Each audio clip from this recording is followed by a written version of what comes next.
Did you act justly in your business practices? Did you set aside time for Torah study? Did you try to have children? Did you cultivate wisdom? Did you hope for the Messiah? According to the Talmud, these are 5 questions you will be asked after you die and reach the gates of heaven. 5 questions asked by the heavenly court about what you did and how you acted during your lifetime. Were you honest in business? Did you make time to study Jewish teachings and practices? Did you try to have a family, or in my interpretation, encourage and support the next generation? Did you improve and refine yourself through acquiring wisdom and understanding? And then there's that 5th question. Did you hope for the Messiah? Meaning, did you hope for a messianic age? Did you hope that life would get better, that people would be better, that the world itself could become a better place for us all? At a time when so many of us are feeling hopeless and helpless, that can be a tough one. With everything that is going on for us personally, in this country, in Israel, across the globe, how do we hold on to hope? And what is the point? What are we being asked to do exactly? Wish with all our might that things might get better? Fantasize about something that we really want and believe that it will happen? Be positive and optimistic when every day we hear about more violence, more suffering, more hatred, more insanity. Actually, no, because that's not what hope is at all. Hope is not just an emotion or a dream or a thought. Hope is a catalyst. Hope is a seed that grows into action. And as Rabbi Jonathan Sachs explains, hope is the struggle against the world that is, in the name of the world that could be, should be, but is not yet. And it's very, very Jewish. Im eshkachech Yerushalayim tishkach yamini. If I forget you, O Jerusalem, let me forget my right hand. Those words were written 2,600 years ago in 586 BCE by an unknown poet when Jerusalem was sacked and the first temple was destroyed by the Babylonians. Thousands of Jews were either murdered or deported to Babylon to be slaves in exile. And yet, what is the message of this poet in the Book of Lamentations after describing the carnage and the terror and the destruction? What was the message that we still read every year on Tisha B'Av? We will not forget our homeland and our beloved Jerusalem. And though we cry and suffer and are devastated, we still believe in God and Torah. And we will live as Jews and die as Jews in the hope that someday we will return. And in that case, they did return. 50 years later, Babylonia was conquered by the Persians, who then allowed the Jewish population to return home and rebuild their lives.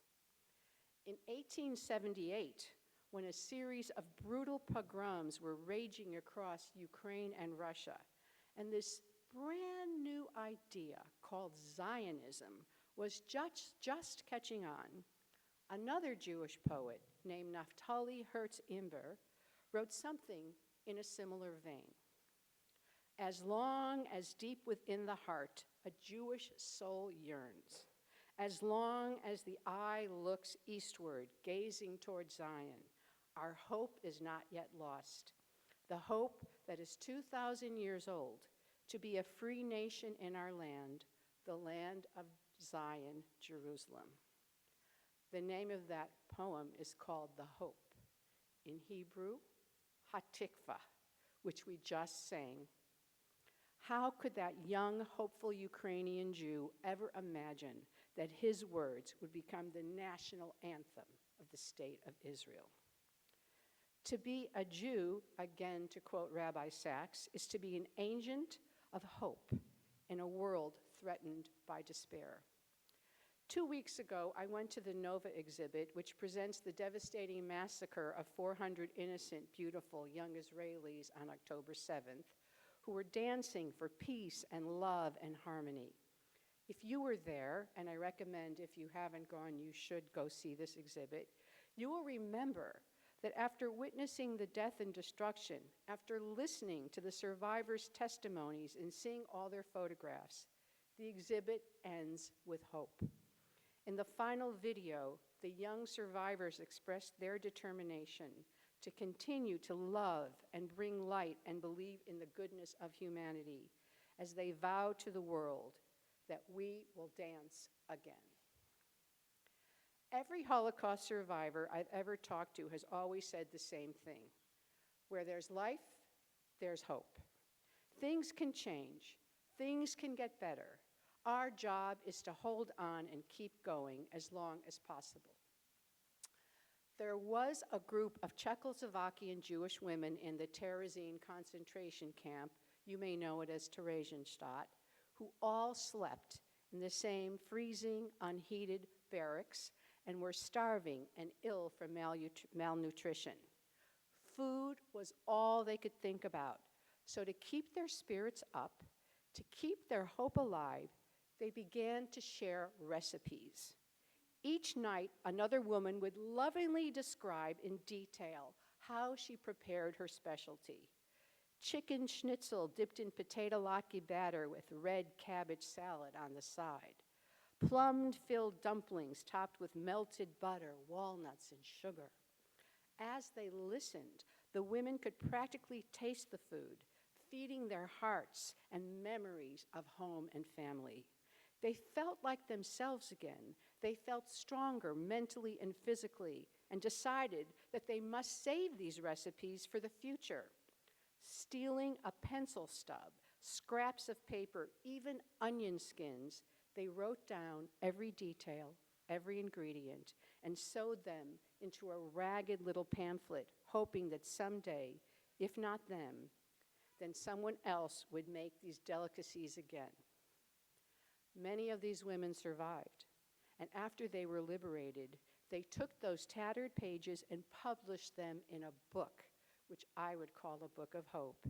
It's called In Memory's Kitchen, a legacy from the women of Terezín.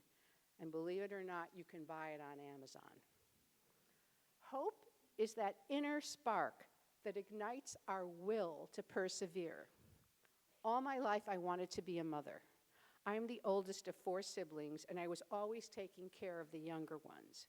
I'm the oldest of as the younger ones. As a teenager, I was a camp counselor. In college and all through my 20s and 30s, I taught religious school. I loved kids, and I hoped, I imagined, I visualized that one day I would get married and have children of my own. But time passed, and that didn't happen. So at a certain age, I came to a decision. If I wanted to fulfill my hope, my dream, I would have to do something about it. It was now or never. So I decided to have a baby on my own. Now, this was 32 years ago, and it was not very common. But I believed that if I persisted, if I took the steps, maybe it could happen.